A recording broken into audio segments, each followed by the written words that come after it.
Ignition sequence start. 6, 5, 4, 3, 2, 1, 0. Liftoff. We have a liftoff.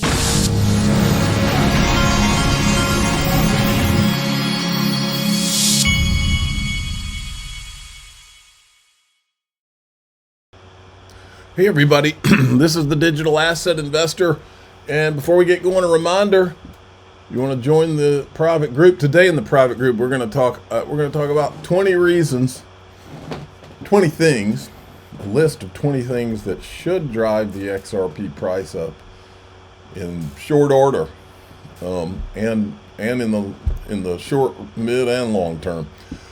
You can join one of two ways. You can either go to daixrp.com if you want to join through the Patreon, or you can join by clicking on YouTube by clicking this join button below all my videos. Same group, you get the extended video and you get no commercials. So go check it out. Now, I wanted to show you this. I can't stress enough that everybody needs to check out my new partner, Caleb and Brown. Watch this video. The idea of having institutional custody for people like us in retail, and the idea of having an actual person you can speak to is huge.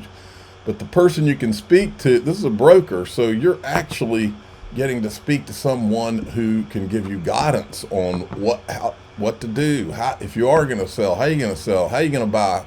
What's your exit strategy? Those type of things. This is the Caleb and Brown CEO right here. When dealing with a highly volatile asset class, such as the cryptocurrency industry, it's incredibly important to have an exit strategy. Our personal brokers are here to help you with a plan that suits your needs, and that could mean dollar cost averaging out.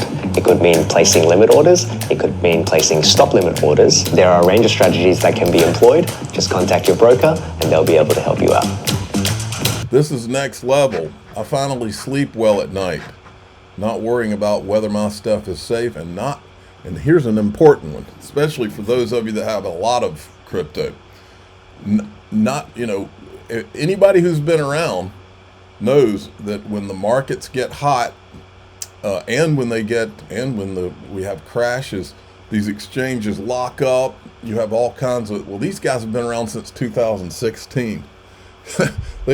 And they're plugged into multiple liquidity providers. And so the whole setup of the thing is so that when it comes time for you to sell a lot of crypto, you'll actually have the liquidity to do it, because they're plugged into just multiple liquidity providers all over the world.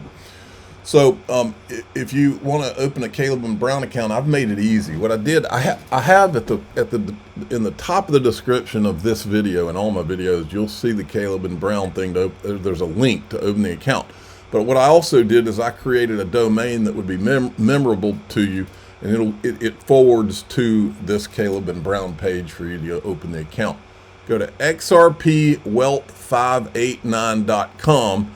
and that will send you right to the account opening page, and nice and easy. All right, check it out. The crypto market is starting to rumble a little bit. You got an XRP at $2.15. This thing is on its way up, or it looks like it wants to. XRP's been pretty active to the upside this weekend. This is a good little find here from Smoke. This is the guy that started the XRP derivatives ETF this last week. Listen to what he says about Ripple. Or value, and I think that other cryptos, including XRP, have a use case, a legitimate use case. I think XRP's is a wonderful working model. I think that it's only going to get better. They made an acquisition today where I believe they bought a prime broker, and that's really big news, because that means there'll be almost instantaneous settlement across all asset classes inside that prime broker. It'll be a wonderful start to the new Wall Street, that's based on blockchain, that moves really quickly. No more 3 days for wire transfers. We're gonna have instant money, and that's good. Yeah, and you mentioned the new Wall Street, Ripple, and XRP, the new Wall Street. So the markets are still trying to figure things out on the tariff thing, but this is what's important.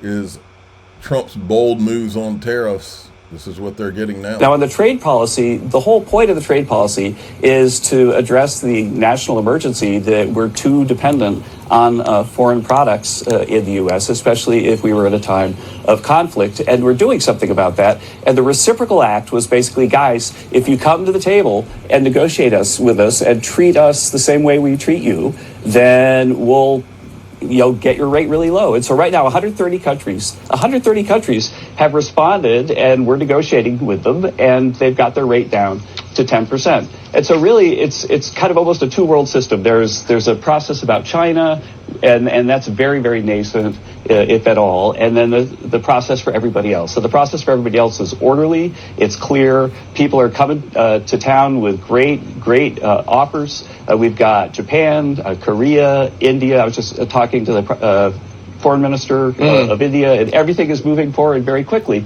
And so I guess the bottom line is that the small business owner has experienced over the last few weeks the start of a process that's settling down really quite quickly. Again, so that's where we're at now. Ray Dalio was talking about his potential concerns. I think that right now we are at a decision-making point and very close to a recession.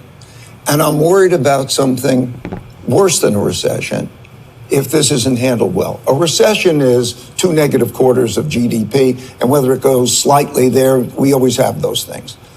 We have something that's much more profound. We have a breaking down of the monetary order. We are going to change the monetary order because we cannot spend the amounts of money, so we have that problem. And when we talk about the dollar and we talk about tariffs, we have that. We are having profound changes in our domestic order, how ruling is existing, and we're having profound changes in the world order. Such times are very much like the 1930s. I've studied history, and this repeats over and over again.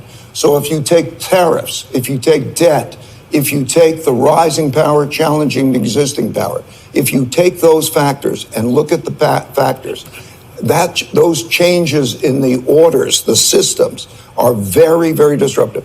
How that's handled could produce something that is much worse than a recession. Okay, so that's why you're going to get a new Bretton Woods.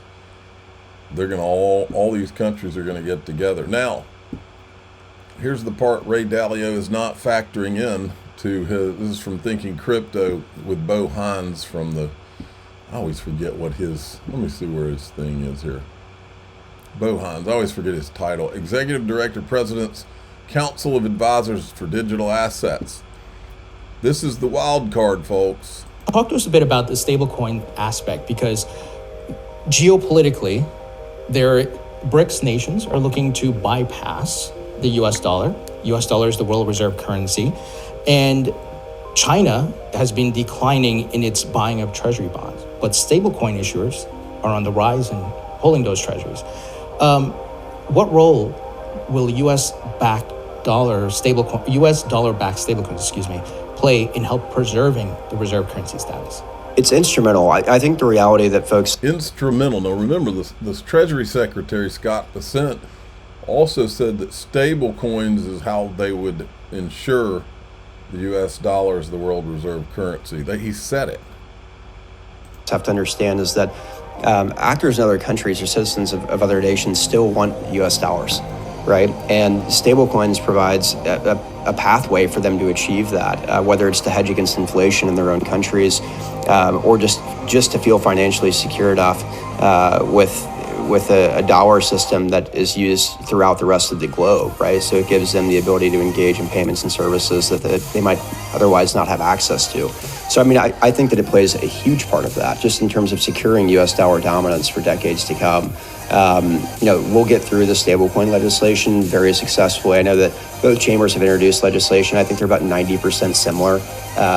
So, I mean, as we start working through this in conference or however they decide to do it procedurally, I think that we'll end up getting this on the president's desk in short order and ensuring that everything that I've described can become a reality. For sure. Yes, sir. Okay.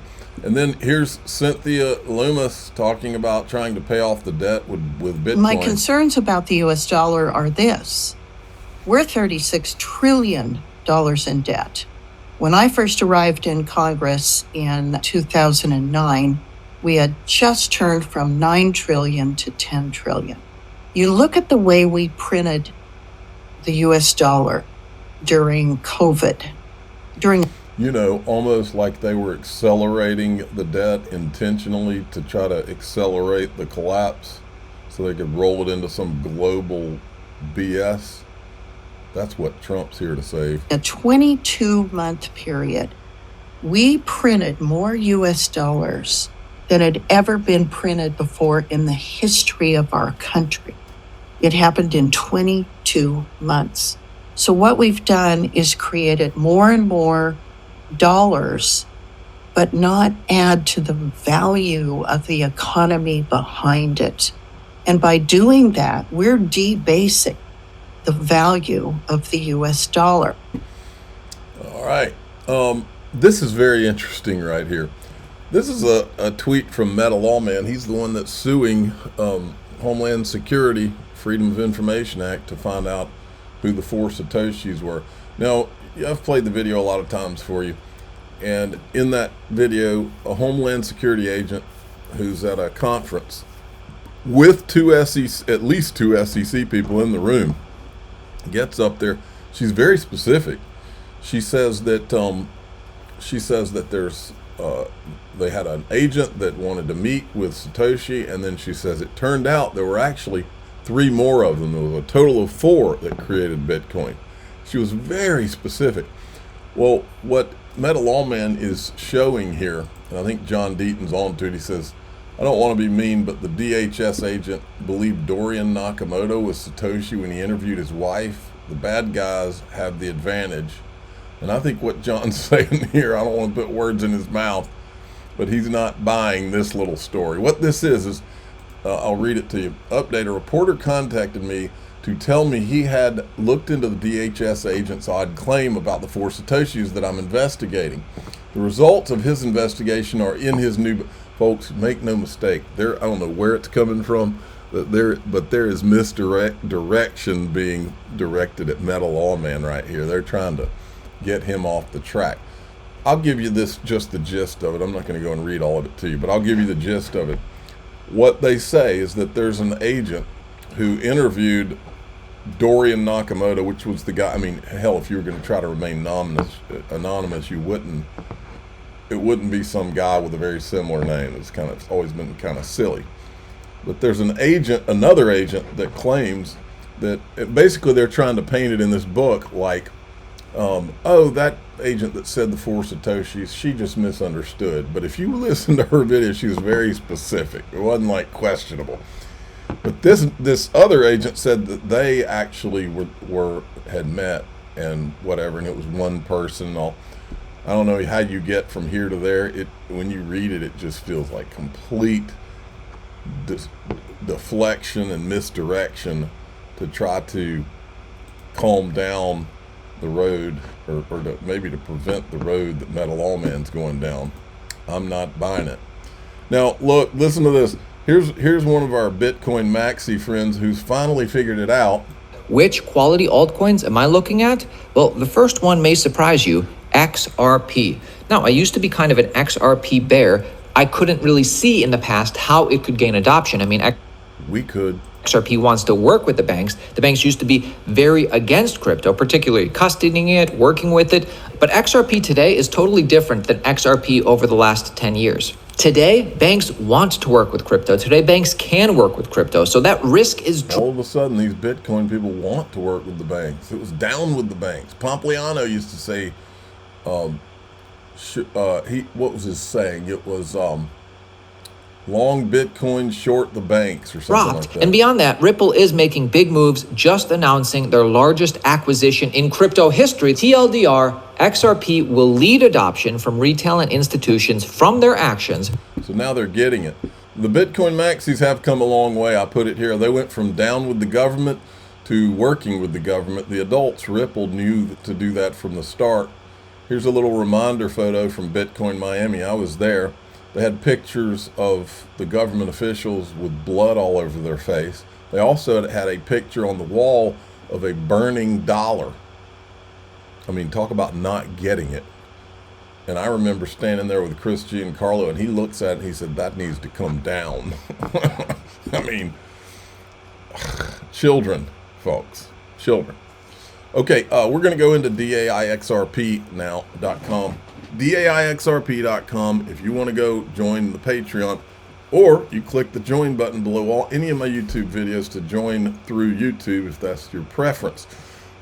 Today, I got a little bit more stuff I want to show you, and then I want to show you what's a list of the 20 things that I believe are going to drive XRP price maybe beyond the moon.